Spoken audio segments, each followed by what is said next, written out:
de hacer todo y de contarles un poco de qué va esta unidad número 3. ¿Cómo están Martina, Ariana, Nicolás, Virginia, Pilar y Virginia también? Y Carolina por ahí. Les contamos que esta unidad 3 es quizás la unidad pivotal dentro del programa de la materia. En el sentido de que la primera fue sensibilización hacia las textualidades literarias o hacia las literariedades en general, pero sin foco específico en ningún género. El segundo, saben bien, fue teatro. Y en esta tercera unidad, cuando comenzamos a revisar ficción, nos metemos de lleno en la prosa literaria, ¿sí? En forma de novela y cuento y de realismo animal. Y bajo ese paraguas después vamos a tener en la unidad 4 no ficción, es decir, más prosa literaria, ensayo, memoria, autobiografía y demás, eso será la segunda mitad del año, y ficción fantástica en la unidad número 5. Por tanto, esta unidad es la que sienta las bases, vamos a decir, de la traducción de prosa literaria. ¿Y a qué le tenemos que prestar atención cuando hablamos de prosa literaria? Ustedes saben, porque todos han cursado Introducción a la Literatura Contemporánea Inglesa, que hay distintos periodos, ¿no? Y han leído textualidades de diversos periodos, y cada periodo tiene ciertas características, ¿sí? Eso es importante, por supuesto, porque no es lo mismo traducir la prosa del siglo XIX que la prosa del siglo XXI. Si bien la prosa del siglo XXI, desde el postmodernismo, muchas veces trata de emular algunos estilos de la prosa del siglo XIX, en general vamos... Hola Eli. En general, digo, la prosa del siglo XIX, vamos a ver un texto muy armado, muy quizás más conectado a aquello que tradicionalmente entendemos como literatura. Es decir, esos textos donde se espera una prosa cargada, diversas, subordinadas una tras otra, etcétera, etcétera. Para trabajar esa prosa, muchas veces vamos a tener que recurrir a la gramática para saber cuáles son nuestros antecedentes, de qué estamos hablando, qué modifica a qué, etcétera. Ya en el siglo XX vamos a tener quizás una prosa un poco más despojada. Bueno, por supuesto, el realismo y el naturalismo contribuyeron a eso. Les digo, dos movimientos que bien pueden ayudarlos a entender. Y a medida que va transcurriendo el siglo XX y hacia el siglo XXI, la prosa toma una dicción, y estoy hablando de la prosa muy en general, se entiende, cada autor hace lo que tiene ganas de escribir, escribe lo que tiene ganas de escribir, hace lo que tiene ganas de hacer y demás, pero a lo que me refiero es que vamos a tener una prosa que tal vez se asemeja mucho a un estilo tal vez más coloquial. ¿Se entiende? Vamos a tener también más diálogo, vamos a tener, bueno, eso es quizás injusto de decirlo, pero sí vamos a tener una prosa que nosotros, Josefina y yo, pensamos que es muchísimo más fácil de traducir, porque es mucho más directa, si se quiere, habla la lengua que hablamos y en general en nuestros análisis de su trabajo, tantas veces vemos que les cuesta más traducir la prosa contemporánea, es decir, aquella que eh, se publicó luego de los años 70 del siglo pasado y hasta la actualidad, es decir, en los últimos 50 años, que tal vez esa prosa tomada, pesada, condensada desde el siglo XIX. Jo, ¿tenés algo para decir al respecto? Mientras yo más o menos tomo nota de quiénes somos hoy acá. Bueno, sí, lo que estaba diciendo Guille, y aparte encontramos muchas veces que les resulta al final más fácil traducir un texto del siglo XIX, que pensamos que por línea de tiempo sería más difícil y sin embargo les cuesta menos ese tipo de textos que capaz uno actual o relacionado con algo que esté viéndose o leyéndose mucho y bueno, y les va mejor en el texto más viejo que en los otros.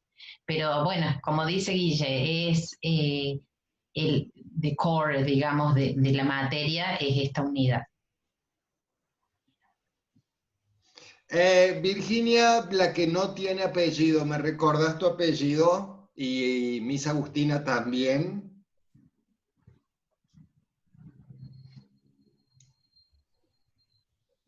López. Y Virginia, la otra Virginia debería decir, porque hay una que tiene el apellido. Abaca, bien. Bien, entonces, fundamentalmente, ¿qué es lo que o a qué le deben prestar atención cuando se enfrentan a una de estas textualidades de las que estamos hablando? Voy a correr esto acá porque si no. Fundamentalmente, ¿cuándo fue escrita? ¿Sí? ¿Cuándo se publicó una obra? Si tienen algo del siglo XIX, bueno, ya ahí tienen un caminito para tomar, y es decir, eh, abordar una traducción tal vez desde la linealidad. Esto no es traducir palabra por palabra, sí, ni mucho menos, pero sí mantener una cuestión más lineal, que por supuesto va a requerir de muchos cambios en el orden de las palabras y demás, pero quizás podemos decir sentido por sentido, y ahí me estoy yendo, no sé, a San Jerónimo. Pero la idea es mantener como el trencito en marcha, si se entiende. Es decir, mantener la formación de la oración. No va a haber grandes artilugios de cambio de orden, de mandar algo al frente o al fondo de la oración, etcétera, etcétera. En la prosa contemporánea, cuando ya, incluso en aquella que viene ya desde los años 80 y 90, cuando se empieza a dar voz a las diversas minorías, tenemos literatura negra, literatura postcolonial, literatura queer, que es la LGBT+, literatura feminista, etc. Vamos a tener, y sobre todo desde el posmodernismo, una literatura más despojada de ese corset tradicional que se ha visto en otras, o que se había visto en otras literariedades en el pasado. ¿Sí? Y ahí sí quizás, justamente para asegurarnos de que la literatura le hable a los lectores contemporáneos, es que vamos a poder usar una mayor cantidad de técnicas de traducción o de cambio en el orden léxico, justamente para asegurarnos de que el mensaje sea más fresco. si vale la palabra. ¿Nos siguen con esto que estamos diciendo? Bien. Y eso entonces, ese tiene que ser el primer paso, saber quién escribió lo que están leyendo. Y cuando digo quién escribió, no es solo poner un tranvía llamado Deseo, coma de Tennessee Williams y decir, Tennessee Williams, ok, lo copio. No, tratar por ahí de pensar quién es la persona. Y digo, y especialmente ahora que pueden trabajar con Internet, pueden trabajar viendo quién es tal o cual persona. No estoy hablando de un parcial, estoy hablando de hacer el trabajo de investigación previo a cualquier encargo de traducción que tengan durante las unidades. Saber qué estilo tenía, era moderno, era naturalista, era, no sé, de cuándo escribió. Y en ese cuándo escribió, quizás vamos a saber qué estilo de traducción usar. ¿Sí? Vamos a ser más lineales, vamos a despegarnos más, vamos a tratar de saber si está hablando desde algún lugar minoritario, como autora, si hay alguna voz que sea particularmente específica, que haya que demostrar, que haya que poner en primer plano, sobre el tapete y demás, ¿no? Y por eso nos parecía importante en esta unidad particular tomar el texto de ecotraducción, ¿sí? El texto que ya habrán leído, estoy seguro que habrán visto el video que acompaña a ese artículo, para justamente tomar el ejemplo de la voz de la naturaleza, que quizás no tiene una voz propia, sino que son autores los que la encarnan, pero vale la idea de cómo, qué estrategias tomar para darle cuerpo a esa voz, ¿no? En el caso de la voz de la naturaleza, usando conceptos de cotraducción que están vertidos en nuestro ensayo, pero por supuesto, repito, tenemos la traducción feminista, tenemos la traducción postcolonial, la traducción negra, la traducción queer, la LGBT+, y demás subgrupos culturales que se expresan a través de literatura, y entonces ahí habrá que prestar particular atención de ver si estamos verdaderamente manteniendo esa voz viva, ¿sí?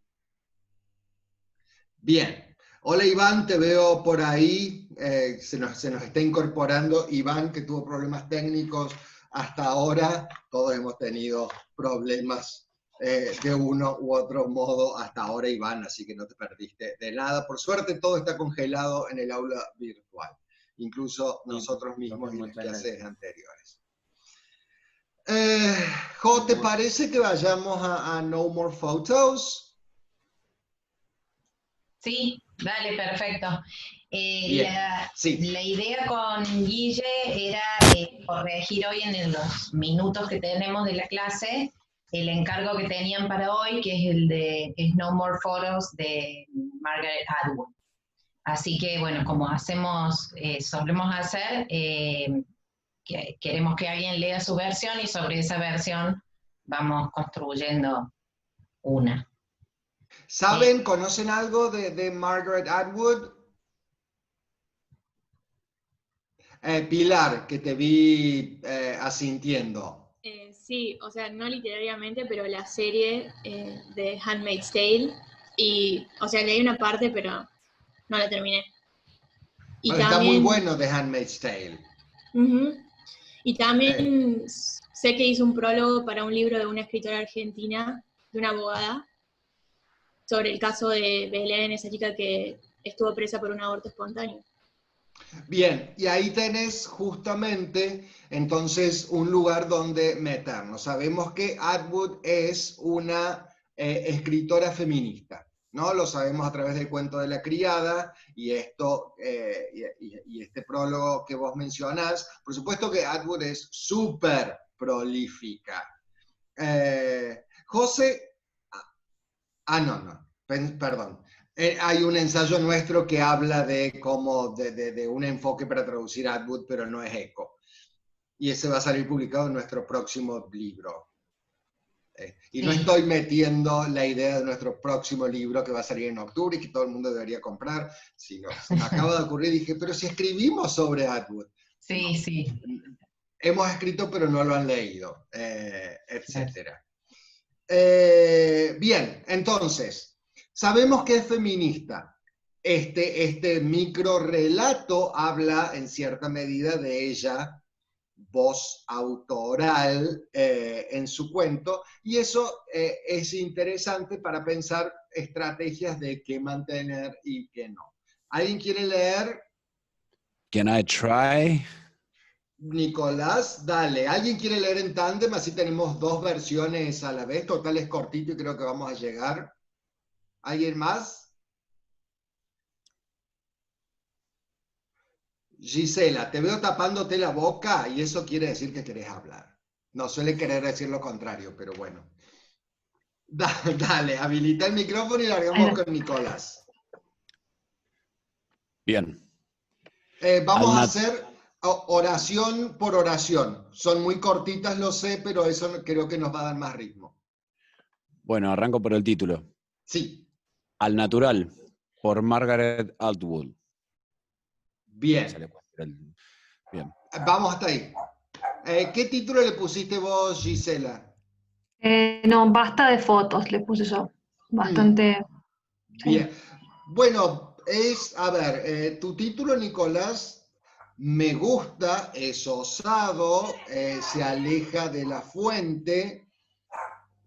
Sin embargo, yo me pregunto si la idea de las fotos como tal, en un microrrelato que habla todo el tiempo de las fotos, no debería haberse preservado, ¿sí? Y me da muchísima curiosidad de ese título si largás con al natural en vez de basta de fotos. Me gusta tu título mucho, Gisela, cuando yo traduje este cuento, eso es lo que le puse, basta de fotos. Nicolás. Bien, arranco. No más fotos. Apuesto a que ya debe haber suficientes. Bien. Vamos hasta ahí, la escuchamos a Gisela y ahí hacemos Basta de fotos, ya son suficientes. Bien. Nicolás, tú, sí, Josefina, tu versión, Gisela, son 2 oraciones, mantuviste 2 oraciones cortas. Sí, mantuve 2 oraciones, sí. Punto, ya son suficientes, punto. Sí, mantuve la estructura. Bien. Me pierdo en tu traducción, y ya voy a la tuya, Nicolás, en tu traducción, Gisela, el surely, ¿no? Sí. Que quizás podrías haber resuelto un seguro ya son suficientes. ¿Sí? Sí. Y digo, porque ya son suficientes, sería there are enough, ¿no? Quizás ese ya lo estás compensando con el surely, pero hay un hartazgo en el microrrelato, ¿no? Y entonces eso es lo que tenemos que mantener. En el tuyo, Nicolás, voy a objetar ese cambio desde el título a la primera oración, ¿no? Al natural. ¿Cuál fue tu primera oración? No más fotos, ¿no? Tal vez deberías haber mantenido eso, porque me hace ruido cuando lo veo, ¿no? El apuesto que son suficientes, etcétera. Ese apuesto me parece que le da al personaje, una cierta agencia, ¿no? Que no siento que el surely le dé. Ese surely there enough le está hablando al lector y le dice, basta, dejen de sacarme fotos, ya ustedes que son los que sacan las fotos, ¿sí? Mientras que el apuesto es más bien desde su lugar. Y hay una cuestión de agencia ahí que no sé si me enamora, porque siento que este personaje que después se desmenuza, etcétera, etcétera, lo que está diciendo es dejen de sacarme fotos, quédense con 2, ya fue. Nicolás. Bien. No más sombras mías hechas por la luz en trozos de papel y dentro de portarretratos plásticos. O sea, plastic squares, yo lo tomé como portarretratos plásticos. Vamos hasta ahí. Una vez más, por favor.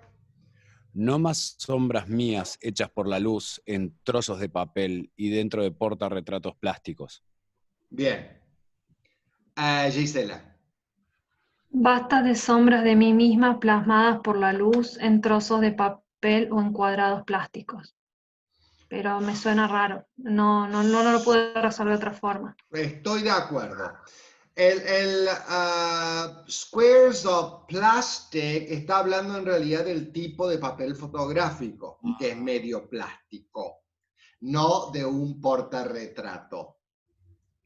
Pieces of paper puede ser de cualquier papel donde también salga su foto en revistas, etcétera, etcétera, ¿no? Sombras de mí misma.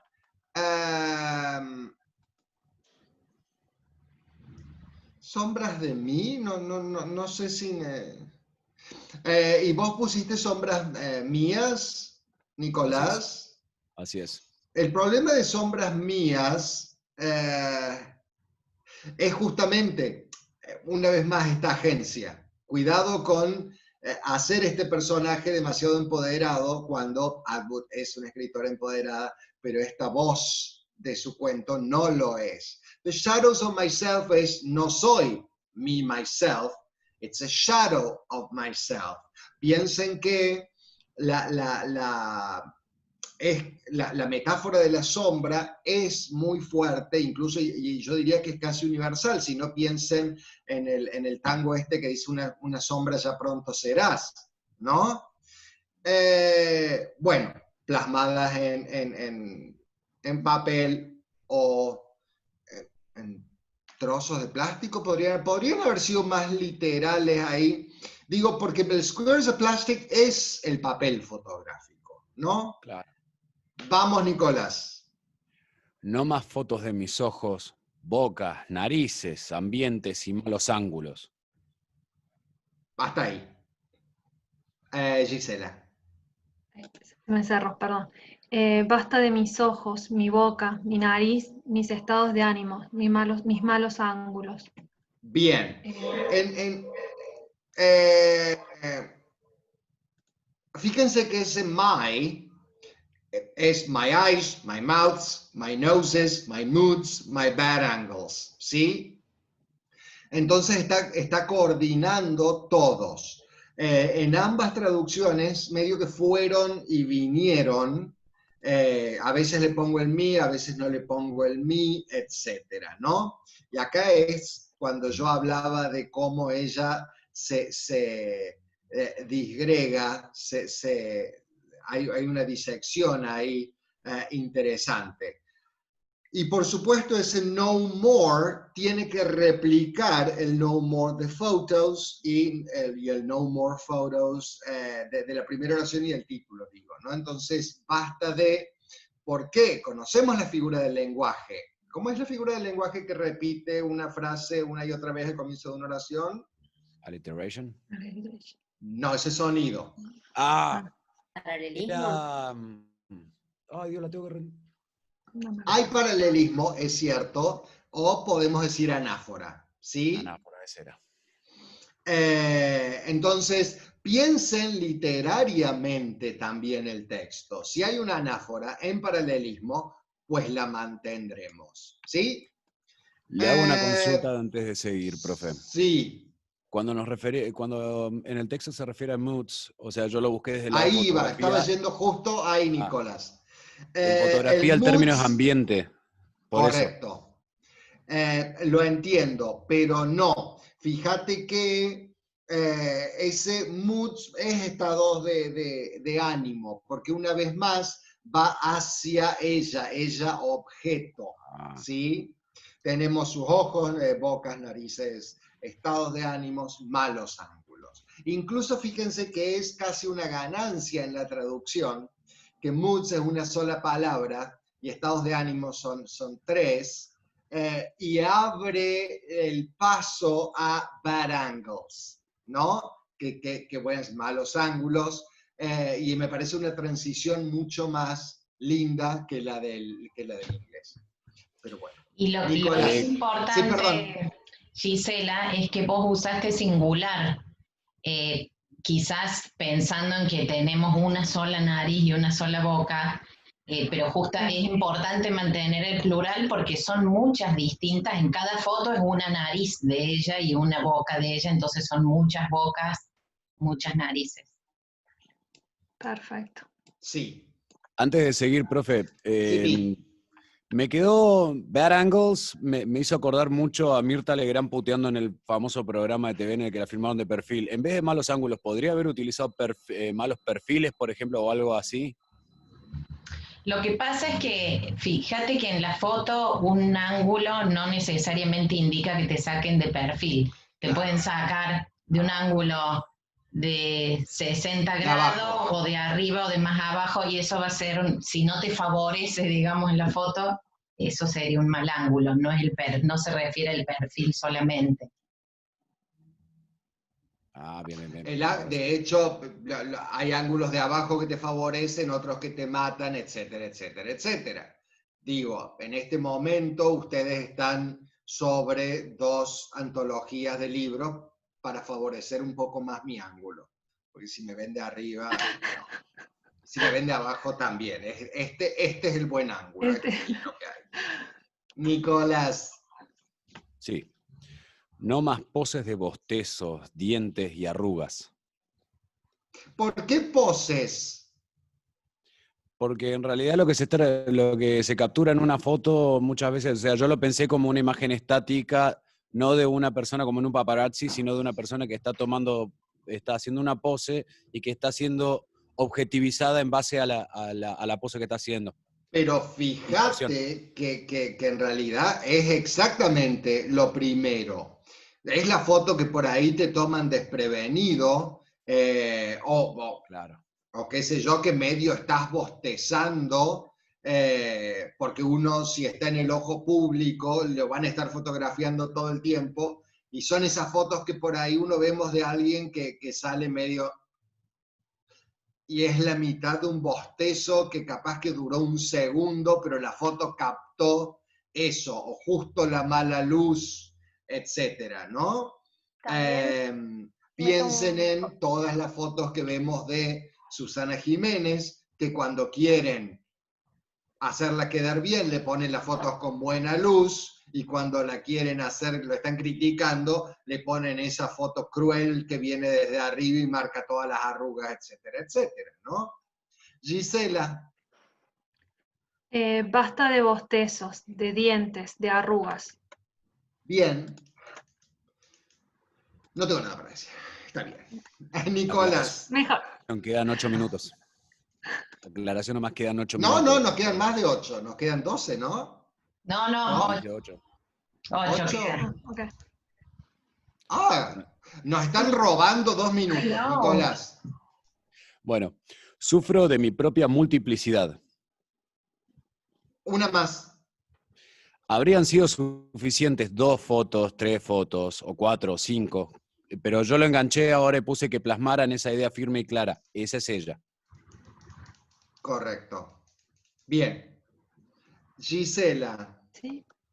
Padezco mi propia multiplicidad. 2 o 3 imágenes hubieran bastado, o 4 o 5. Seguí con lo que sigue, hasta this is she. Bien.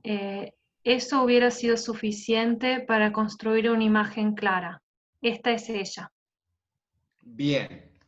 Bien, Nicolás, el tiempo verbal. Gisela, pues no es hubiera, sino habría. Si me hubieran sacado, habría sido suficiente, ¿sí? Cuidado con la perífrasis verbal. No me gustó la repetición de fotos acá. Está bien, te acabo de decir que deberías haber puesto fotos arriba y te estoy diciendo que acá no. Pero acá no está repetido, acá no hay anáfora de foto, Bien. foto, ¿sí? Sí tenemos el hartazgo expresado desde otro lugar, ¿no? 2 or 3, 4 or 5. ¿En cuántos cuentos uno encuentra una enumeración así tan obvia y tan tonta, ¿no? Entonces, así se está replicando este hartazgo. That would allow for a firm idea. Idea, no me acuerdo qué pusieron los dos, pero fue idea en mayúscula. Deberían haber mantenido la palabra en La mayúscula. mayúscula. Correcto. Mayúscula. Y this is she, ¿cómo lo traduje? Sí. Perdón, Nicolás, ojo que, a ver, cuando tenemos oraciones muy cortas, como esto, que es notable, digamos, lo cortas que son las oraciones, eso está hecho a propósito y por lo tanto es estilo de la autora, en este caso. Entonces debemos intentar mantener esa cuestión choppy que viene teniendo. Eso es uno. Pero además cuidado porque esa edad no es un nexo subordinante, digamos, ¿no? Que hubieran hecho que tal cosa es. Eso habría hecho que fuera suficiente, ¿sí? Eso habría transmitido la idea, etcétera. Claro. Y Gisela, me encantó mucho el padezco. Me encantó. Ese buen verbo, buena elección de verbo. Y this is she, ¿cómo lo tradujiste, Nicolás? Esa es ella. Bien. ¿Y Gisela, vos? Esta es ella. Yo habría preferido esto es ella. Esto. Ese neutral me parece que iría muy bien con el hartazgo, ¿no? Pero en todo caso, esta es ella, está bien, digo. Seguimos, Nicolás. Las cosas son como realmente son. Soy agua, o leo. De a ratos me disuelvo en mi otro yo. Mis otros yo para empezar. ¿Sí? Gisela. En realidad soy acuosa, me propago en pequeñas ondas. Por momentos me disuelvo con mis otros yo. Bien, piensen en esta frase, ¿no? Con esta idea de cómo se revelan las fotos. Ya no se hace así, salen de una computadora, pero digo, habrán visto esas las piletitas donde se ponen el papel fotográfico para hacer las fotos, y esa es la idea. Y eso es quizás lo que deberían tratar de transmitir. Sí, es muy importante my other selves, mis otros yo en plural, que es muy importante porque justamente hace a la multiplicidad de fotos, una idea que está repetida 2 renglones arriba. ¿Sí? ¿Algo más, Jo? El asiris, ¿cuál es el significado de esa pequeña frase? A todos les pregunto, ¿cómo la interpretaron? Pregunto porque la versión de Nicolás, vos dijiste, así son las cosas. Las cosas son como realmente son. Ahí va. Y eso es medio circunlocutivo. Iba a poner las cosas como son, pero me parece que no era una frase completa o me pareció demasiado informal. Bueno, eso quizás... Claro, ¿qué es las cosas como son? Porque es justo al revés. Claro. Haceres es como son las cosas. Y eso es vital, y menos mal que todavía tengo 2 minutos 30. Y eso es vital en la prosa, y a esto me refería cuando hablaba de que la prosa contemporánea habla como hablamos. Vamos a encontrar estas frasecitas que seguro no han aprendido conversacionalmente, pero que es vital que revisen. El hacerés se usa todo el tiempo. Hacerés es como, a ver, yo uso muchísimo el tal cual, ¿no? Que es difícil de traducir. Bueno, el hacerés es eso. Como son las cosas, soy agua o lo que sea. ¿Se entiende? Bien. Nicolás. Bien, termino. Da vuelta a la página. 2 puntos. Vos, que me mirás, estás nuevamente confundida. Sabés demasiado acerca de mí como para conocerme. O no tan bien. 2 puntos. Demasiado. Queda confuso eso. Si yo lo leo, y fíjate que vos también te trabaste. Si uno se traba, no queda claro y el mensaje me parece que no quedó claro ahí, que es vital en un microrrelato, ¿no? Gisela. Da vuelta a la página. Sos vos, mirando, confundido de nuevo. Me conoces demasiado bien como para conocerme de verdad. O no demasiado, o no demasiado bien, solo demasiado. Muy bien resuelto ese final. Ese to resuelto a solo demasiado me encantó. Pero ojo, me apuro porque ya se termina la reunión con el you looking, ¿no? Hay un direct address to the reader ahí. No, da vuelta a la página, no te encontrás con vos, es vos mirando. Que me miras Bien. como dijo Nicolás. Bien. Y con esto cerramos este microrrelato maravilloso. Espero que haya servido y nos vemos el lunes que viene. Adiós. Bye. Hasta luego.